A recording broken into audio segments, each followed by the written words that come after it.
I used to only search for support and resistance levels. It's not really how you read a chart.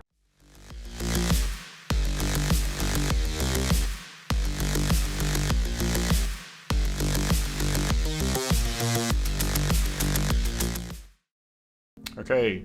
Hi, Weresh. How are you, sir? Hi, I'm good. And how are you today? Yeah, I'm very well. Thanks for asking. Right. If you could introduce yourself to the community, tell us a bit about yourself, where you're from, whether you're doing this full time, part time, that kind of thing. So I'm Viraj. I live in Suriname. That is a country in South America. Okay. And currently I'm trading part time, looking to go full time.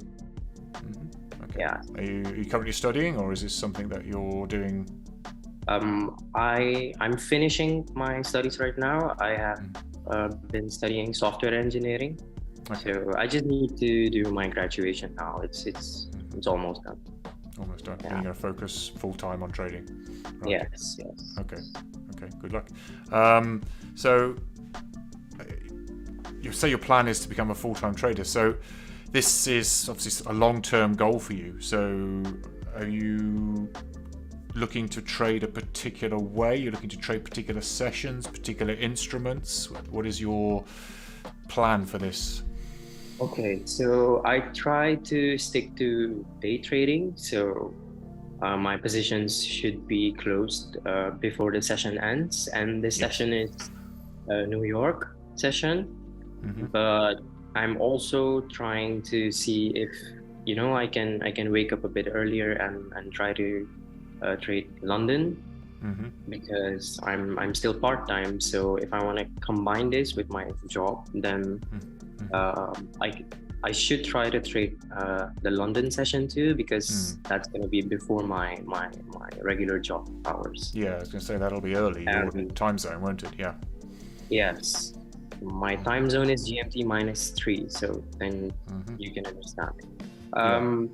Long-term goal, I want to get max allocated and try to really get good at this. Okay. Yes. So what you say you're looking to trade both sessions, New York and London. Are you trading FX pairs, or what instruments are you trading? I'm mainly trading stock indices. Most of my trades I take on the NAS 100. Yeah. And some of them are taken on the Dow, so that's US30. Yeah. Sometimes I will trade the DAX because, as I said, I'm gonna try and move to the London session too. London session, yeah. So trade DAX in London and maybe Nasdaq in New York, yeah. Yes. And sometimes, if there is good momentum, then I will trade gold too. Okay. If it's not too choppy or looking, unsafe, then I'll try to find something in gold too. Yeah, it's a good instrument to trade. It's pretty volatile at times, but it can offer some good opportunities, much like Nasdaq and DAX. So yeah, okay. So you're steering away from FX. You're sort of steering towards indices and commodities more, right? Okay. Yeah, because of the volatility too. Not that I cannot trade FX. I've traded euro dollar for a really long time, but I've seen that the way I trade, then the setups work a bit better on the stock indices because of the volatility, and then you can get a better risk rewards in less amount of time. Yeah. No, I agree. And trading stock indices is actually cheaper because you don't pay commissions on those. That's right, yeah. I think with FundedNext, the commissions on indices are, zero. Whereas FX, I think, is $3 or, something like that anyway. So, trading NASDAQ on FundedNext is actually very good. The spread is only 40, the commissions are zero. It's almost as good as trading futures. But cheaper as well, because there's no initial outlay for having to have futures feeds, etc. And futures platforms. So they make it really cheap for you, and that's good. No, it's an excellent platform to trade NAS for sure. It's my preferred instrument as well, by coincidentally. Okay. So what got you into prop firms to start with? Anyone introduce you to them, or? Yeah, so they started popping up on my Instagram. And I mean, if you just want to focus on honing your skills and not worry about how am I gonna get a good size of money to trade with, I think the prop firms give a good opportunity for you to use your skills and make some good money. And FundedNext too. I mean, their starting around is 15K, which is one of the higher ones as far as I know. So I think they offer a 6K one now as well, just to offer a slightly lower introduction if you've got limited funds. So yeah. Okay, cool. So you're currently with FundedNext, super. So if you could possibly share your strategy with us, it'd be very useful to see how you trade NASDAQ. Could you share a screen maybe and give us an example of a previous trade? I can show you my screen, and I'll try and explain how I actually read a chart. Sure. Okay. Okay. Good. Give me a sec. Okay, I'll try and explain. I'm seeing a trade right now on the Dow, so I'll try and explain that.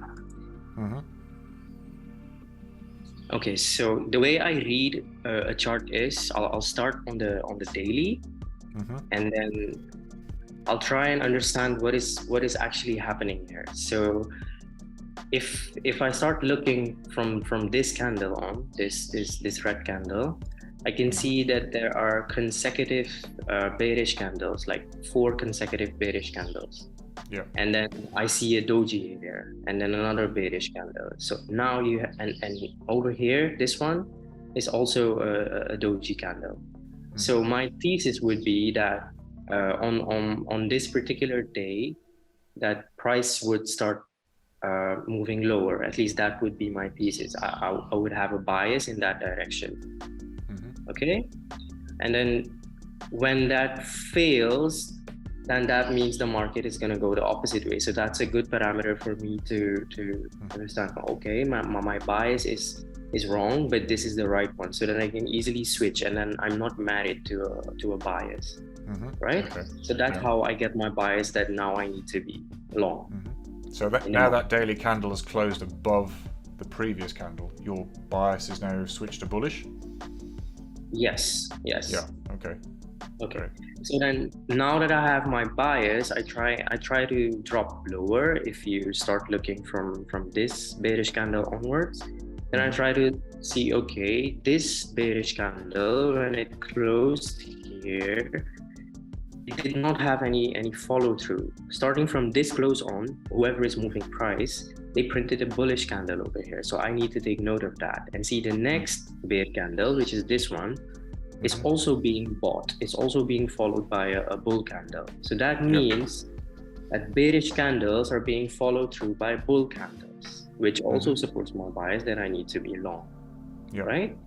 So, and the daily and the 4 hour, they're bigger time frames. So if I structure a trade, I need to go lower, like the 1 hour or the 30-minute or maybe even the 15-minute. So then if I drop to the 1 hour, as I stated previously, that bear candles are being followed by bull candles. So the market, it opened on this candle. This is 16 hours and the market opens at 16:30 MetaTrader time. It opens at 16:30. So this bear candle, as you can see, is followed by a bull candle. It doesn't matter to me that this candle went all the way down here and then up again. That's not a problem. The point is it's followed by a bull candle. That means this bearish candle is followed with buying, which means if I see another bear candle, which is this one, I'm also gonna assume that this bear candle is gonna be followed through with a bull candle. Bull candle, sure. Okay. So you're looking at a chart and you're saying, if we have a push to the downside, that is literally just manipulation, and that is price being pushed lower, which allows the price to be pushed back. Okay. Okay, got you. Okay. Yes, because something that is strong as today, see the Dow is strong today because it's moving up. Then my thesis is that something that is strong is going to get stronger, which means if there is a bear candle over here, I'm going to assume that this bear candle is going to get bought. And since no one really knows what direction the market is really going to go, you need to have some sort of thesis and then try to test it out. So with testing out, I mean, you need to start entering, and I enter with as low risk as possible. And for me, that is 0.5%. So then I'll try and buy this candle up. So I'll put a buy order here and I'll buy it. So you'll be buying on the 1 hour? Yes, I can buy on the 1 hour, and the same thing is also here on the 30-minute. So see this. So what is your entry model? How would you look? Where would you place your buy order on your stop loss? Okay, so I will buy this bear candle up. It doesn't matter if I buy this one on the 30-minute chart or this one on the 1 hour chart, because they both are on the same. They both confirm at the same time. See, this is 17 hours here on MetaTrader time, and over here it's the same thing. See? Okay. So I can buy this up, and then my stop loss on the Dow is a fixed point. I risk 50 points on the Dow, and then I try and target 100 points, which 2 to 1 already sure. Okay. Yes. So are you looking to buy as soon as that down candle is closed? Yes, as soon as it's closed, I'm not going to wait for anything. I'm just going to buy it. Buy, okay. And then the wick of the up candle, you're expecting that push down to be less than 50 points. And then you're expecting the bullish momentum to kick in and hit your profit target at 100. Okay. Sure. 100 point. It's reached where you went for about 110 points, I see. This same setup, it was there yesterday too. I can show you that too. See over here, market is really moving up, and then you get a bear candle here. So again, the same thesis. Something that is strong is going to get stronger. So if I see a red candle over here, I'm just going to buy it with a 50 point stop. And as it's going in my direction, I'm going to try and scale in and use the market going in my direction to make sure I get a better risk reward. Because as you scale, your reward is getting bigger. So are you looking to target a set point, so 100 point TP, or are you looking to target price action to the left? Are you looking for previous highs, daily highs, etc., swing highs, or are you just looking for set points? Yes, I only focus on set points. I don't look left for a resistance level or a week's high or something. I don't do that. I just focus on 100 points, because the thing is, the market does repeat patterns and stuff like that, but in the end we don't really know if a particular level is going to be held or not. So because the market has some form of randomness to it, you can't really assume that that resistance level is going to hold. You can expect it to hold, but you're never really sure. So that's why I always I set it to 100 points, and then even if I've scaled in and stuff, I'll try to exit when the initial position's 100 point target is met. So I'll just be flat. Okay, so you basically take profit at 100, or I'm assuming if the TP isn't hit by the end of the trading day, you will close out. Yes, I will close out. There's another thing too. If the initial position is already above 60 points profit, so that is a little bit more than 1-to-1, then I will move my stop loss to break even on the initial position. Yeah. So the scaled in positions, they will still have some risk on it, but I mean, if your initial position is risk free, then you've minimized quite a lot of risk. Sure. Okay. Yeah. So you scale in, and you also move to break even with the majority of your position. Okay. And then fully come out at 100 points. Okay. Good. Yes. Okay. Exactly. Okay. All right. So momentum trade, wait for pullbacks, and then expect a further push in the direction of the general order flow. Okay. Yeah. Okay. I understand. I'm sure that'll be useful to most people to understand. So you trade US30, Nasdaq during the New York hours, and you're looking to trade DAX potentially in the London session. Yeah. Okay. Very good. Okay. Thanks for sharing that. And you're using MT5 on the new GrowthNext server, so the spreads are pretty good on US30 and Nasdaq. It's basically almost zero. Yeah, they are very good. Allows very little slippage as well, from what I've experienced. So yeah, that's all good. Okay, thanks. It's possible for you to share us your dashboard so we could see some of your stats, possibly. Okay, sure. These are the stats. Okay. Average win trade 174. Average losing trade is less. Good. That's always good. Average lot size 6, and then average risk reward 1.6. Yeah, it's a good number. Yeah. And your win rate's about 40%. So yeah. Yeah, that's a bit on the low side, but usually it's 51, maybe 52 sometimes. Yeah. Okay, that's with a risk reward of 1 to 1.5 to 2 with a 50% win rate. That's perfectly adequate. That'll get you funded. No problem. The most important thing to focus on is this. That, in my opinion, when you should make significantly more than. I see that. Yes. Yeah, your winning trade is basically double your losing trade. So even with a 50-50 win rate, you're going to make money eventually. So yes. Good. Okay. Yeah. All good. Okay. Thanks for sharing that. That's some good numbers. Good luck with that evaluation. Okay. Thanks for that. That's very useful. Hopefully, traders will be able to take something from that. I noticed you didn't use any indicators. You're a pure price action trader, which is good to see. Nice clean charts, which allows you to appreciate what's really going on rather than waiting for confirmation from lagging indicators. So excellent.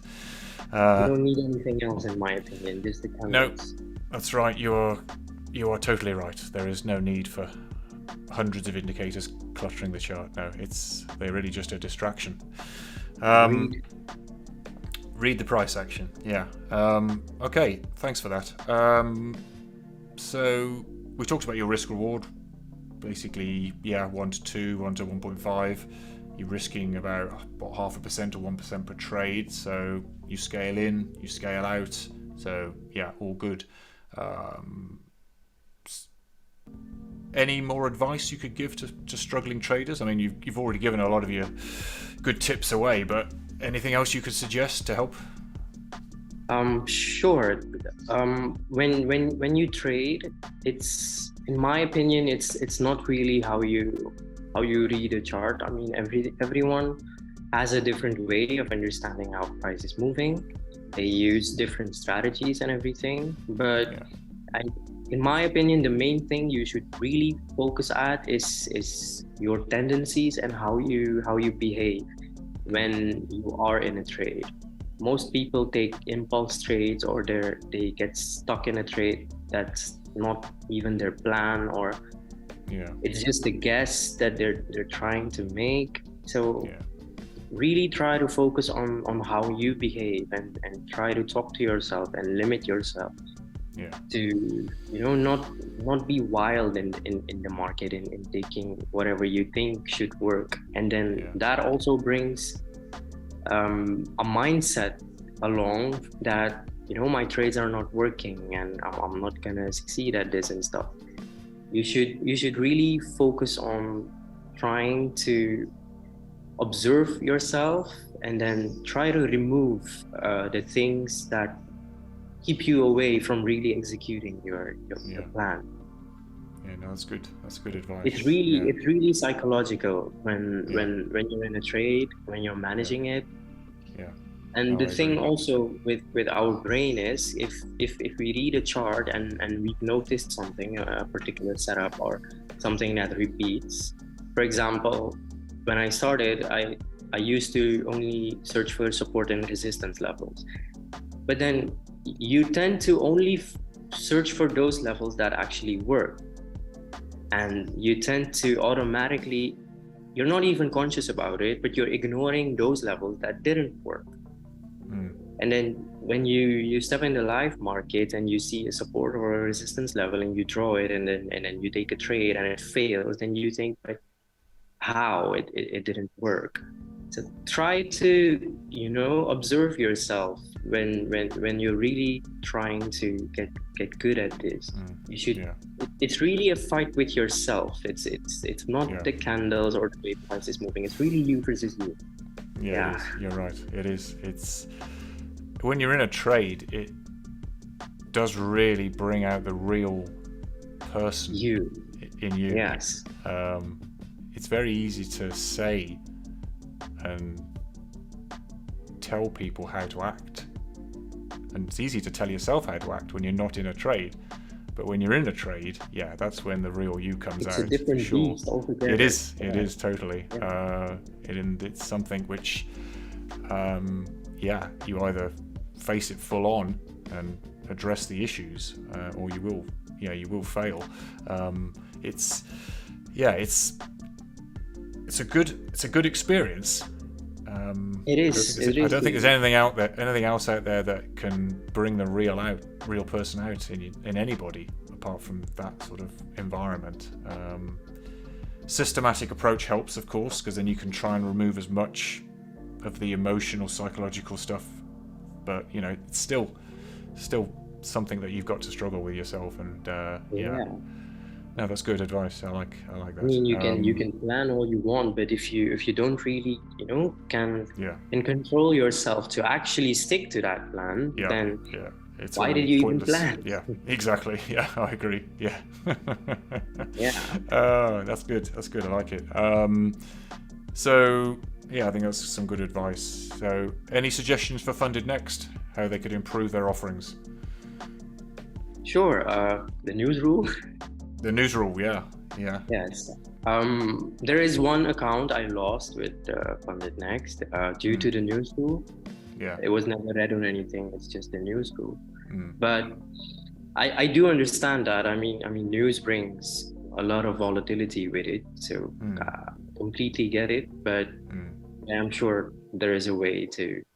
Yeah, I think it's been removed from some of the evaluation accounts. Maybe not all, but certainly some of them. I think if you manage your risk appropriately and you're already in a trade, I don't think that there should be a reason why you should have to close out of that trade just because the 8:30 data is coming around the corner. Exactly. Yeah, no, I agree. So hopefully we can maybe get that removed at some point in the future. Okay. Well, thank you for your time. Thank you for the useful information. Wish you the best with the future evaluation accounts and getting funded. Okay. Thanks very much. Thank you for the opportunity to actually share and put it out there. So I hope it's helpful. Yeah. No, for sure. Yes, and thank you. Really good. Okay. Yes. Speak to you soon when you're fully funded. Okay. Good luck, Raj. Thank you. Okay. Bye. Yes. Bye.